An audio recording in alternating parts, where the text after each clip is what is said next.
Hello and welcome to That British Homestead. Today we're going to be working with mud and repotting some plants, so let's get started. So here we have some little seedlings that we've sown together. We sowed these on Boxing Day. You'll see me do this to them, it does strengthen them up, but I think they need a little bit of repotting, okay, because they're getting a little bit tight on their boots. So let's go ahead and do that. I've got this seed tray sorted out. The seed tray is with ultra organic soil, whatever that means. And it's just a fine compost. I really like this actually. I'm going to buy some more of it. It's really like nice. I don't know how to explain it any other way. So I'm going to go ahead and probably buy some more of that. And what I'm going to do is I did have, where's my spoon? Oh no, because like guys, oh there it is. Look, I listen, ready?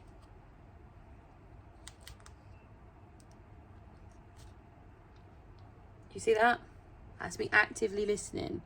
You said use something pointy like a chopstick. I didn't have chopsticks, so I bought my spoon down.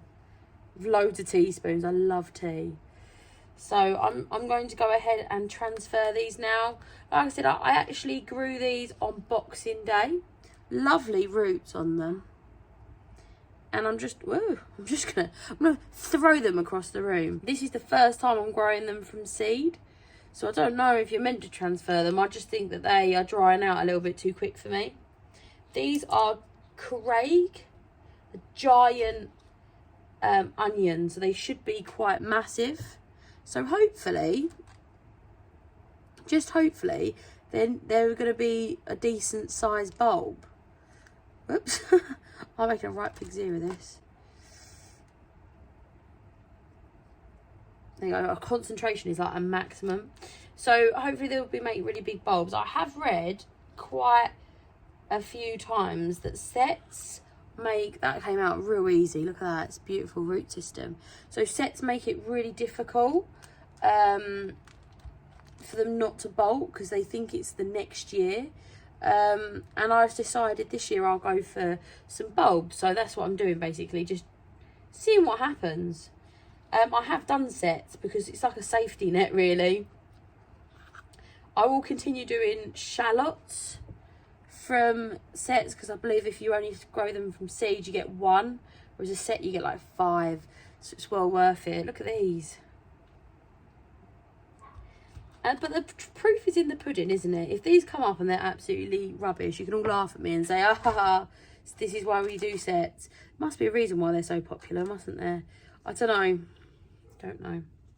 So that's what I'm going to do. I'm really excited about onions because I've actually run out of my own onions. Oh no. I've had to actually go out and get some from the shop, which is fine. Every year I want to get a little bit better at growing my own stuff. But it's not a rush, guys. It's not a rush at all. It's more of something I don't want to stress about. I just want to be, you know, chill and happy. So as long as I'm chill and happy, I don't really mind what happens, to be honest. To be frank, to be fair, I really like doing stuff like this. Working with my hands makes me so happy. So that's what I'm doing. Some of these are individually sown. Like this little bad boy here.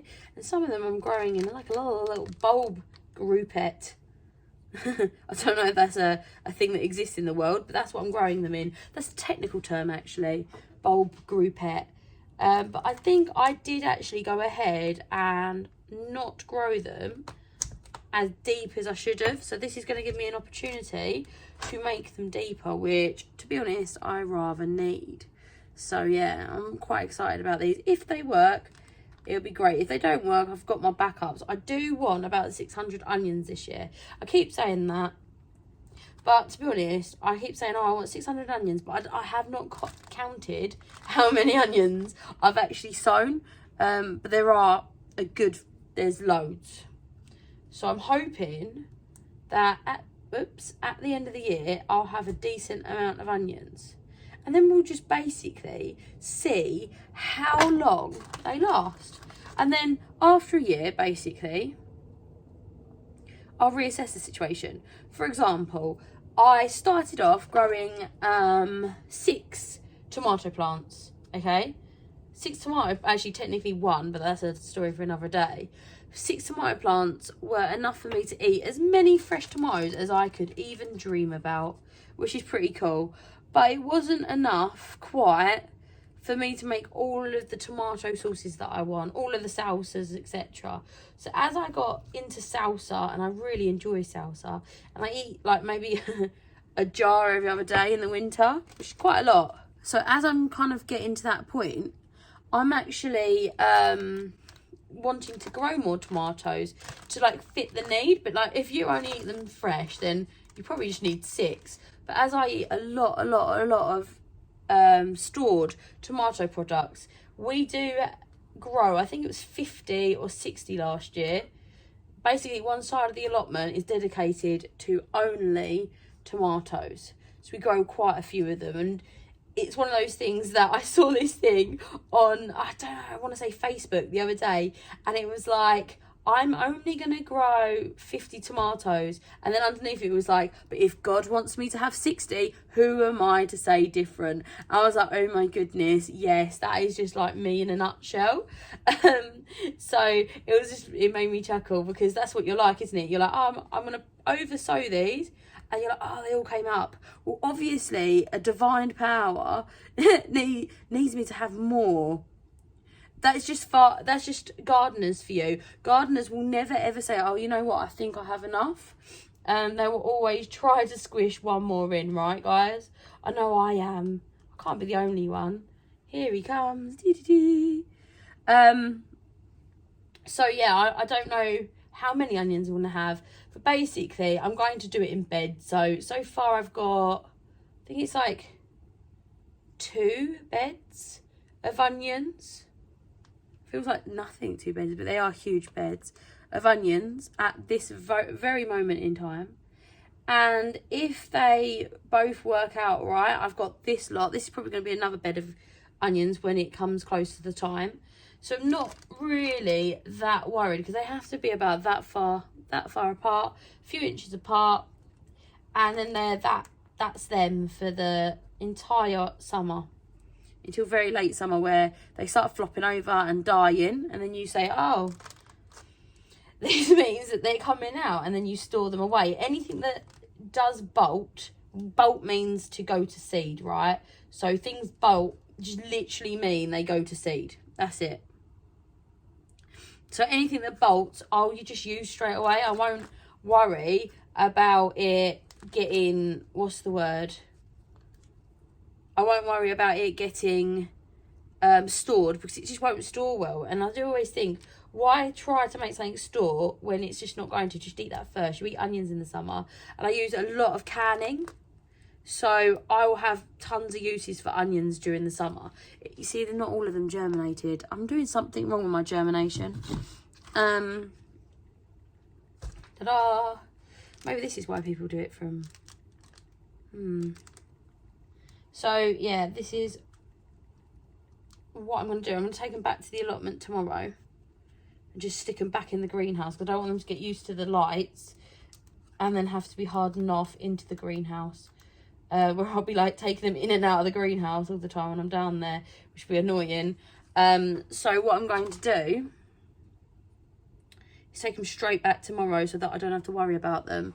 And I go down to the allotment every day, so it's not like I have to worry about the allotment or any of the seedlings down there now, because now the season started. I'm happily going down there. Happily going down there for about an hour a day in the morning before work. I'm a before work person, by the way, if that isn't you. What do you prefer, before work or after work? This is after work for me, and I'm exhausted. I'm so tired. Do you prefer doing your stuff before work, like getting up an hour early and doing a load of stuff, or do you prefer doing things after work and come home after doing a day's work, come in and then do work? Because for me, I honestly struggle with that. That makes me so tired. Like now, I have to get these done though. Normally, I just get up really, really early and do these, or wait until the weekend. But I'm one of them people that if I don't do it now, I just won't do it. And I refuse to. I've spent my holiday planting these and then just ignore them and let them die.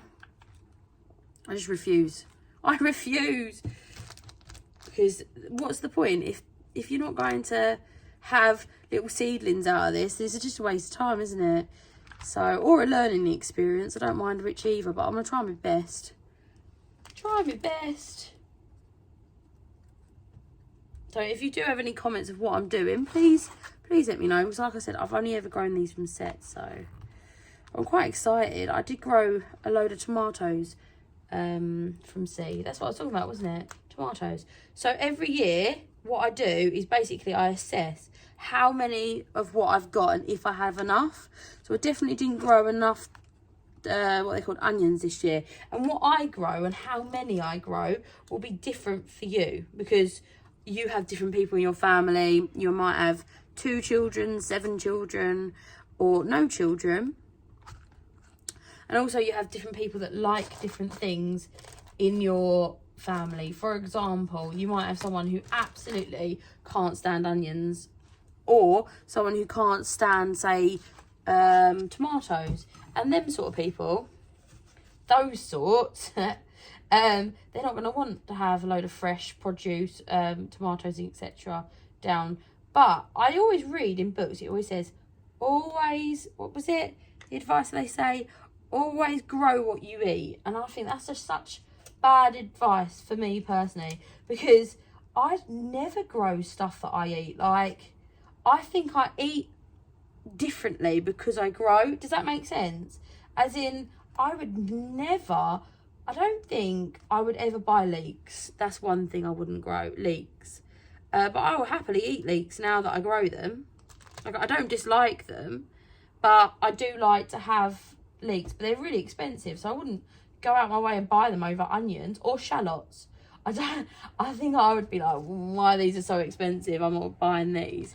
But I'd happily eat them. I would also, I think that I eat more organically because I grow it as well. And I think that's a cost as well, because it's very expensive to eat organically. But I do enjoy it. Do you see what I mean? So I think you should always try something new and try something that you may not have ever thought about trying before. Does that make sense? Instead of just eating what you normally eat, because the supermarket doesn't have it all the best. Look at them. Water them in well. Should I try to pop that one in there? Should I be a little bit cheeky? They do multi-sow very nicely. So any ones that are real to the side, I'm just going to stick another one in. Won't even notice, look.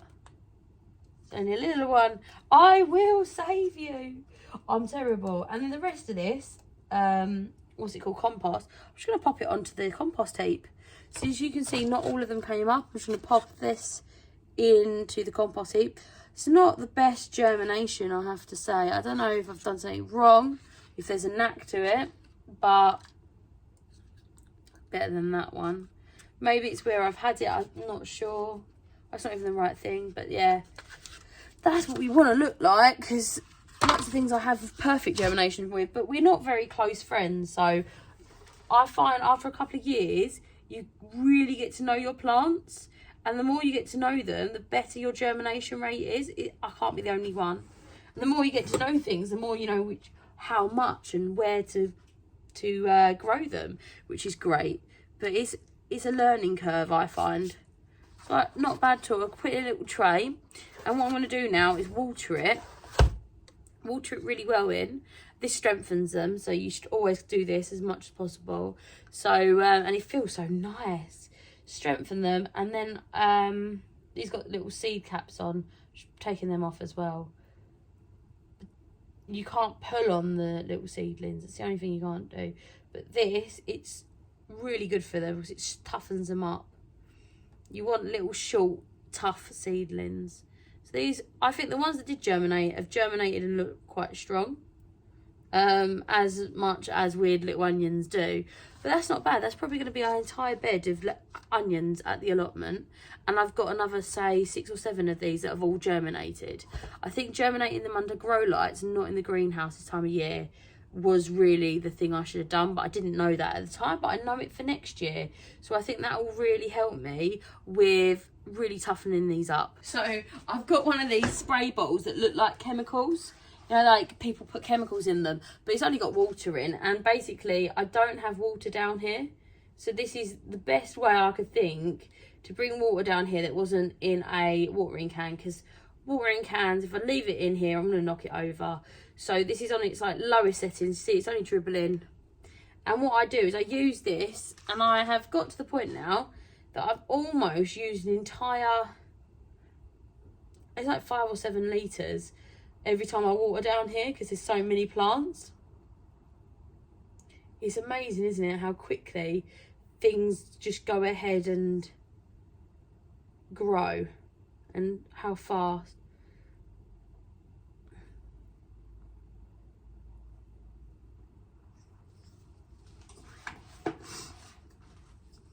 But yeah, that's a little bit easier. You have to put pressure on it.